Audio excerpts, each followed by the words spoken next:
అయోధ్య రామ మందిరానికి సంబంధించిన విరాళాల చోరీకి సంబంధించిన కేసులో ఉత్తరప్రదేశ్ పోలీసులు టిన్ను యాదవ్తో సహా 8 మంది నిందితుల ఇళ్ల మీద దాడులు చేశారు. దర్యాప్తులో భాగంగా పోలీసులు టిన్ను యాదవ్ నివాసంతో పాటు సహనిందితులైన అవినాష్ శుక్లా, అంకుల్ మిశ్రాల ఇళ్లలో కూడా సోదాలు చేశారు.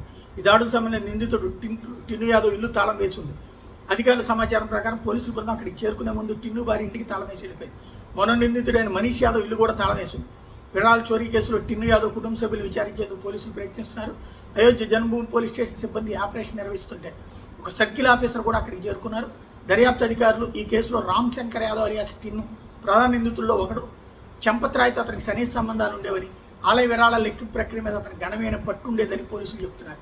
విరాళాల లెక్కింపును పర్యవేక్షించే బాధ్యత టిన్నుదేనని, లెక్కింపు గది విరాళాలు పెట్టిన తాళాలు అతని దగ్గరే ఉండేవని దర్యాప్తు అధికారులు చెబుతున్నారు. గతంలో ఆటో రిక్షా డ్రైవర్గా పనిచేసిన టిన్ను కోట్లాది రూపాయల విలువైన ఆస్తులను కూడబెట్టాడని పోలీసులు చెబుతున్నారు. ప్రస్తుతం జరుగుతున్న దర్యాప్తులో భాగంగా ఈ ఆస్తుల వివరాలు పరిశీలిస్తున్నారు. రామ మందిర విరాళాల చోరీ కేసులో దర్యాప్తులో భాగంగా నిందితుల ఆస్తులు, పెట్టుబడులు, ఆర్థిక లావాదేవీల వివరాలను వాళ్ళ కుటుంబాల నుండి సేకరించేందుకు ఈ దాడి నిర్వహిస్తున్నారు.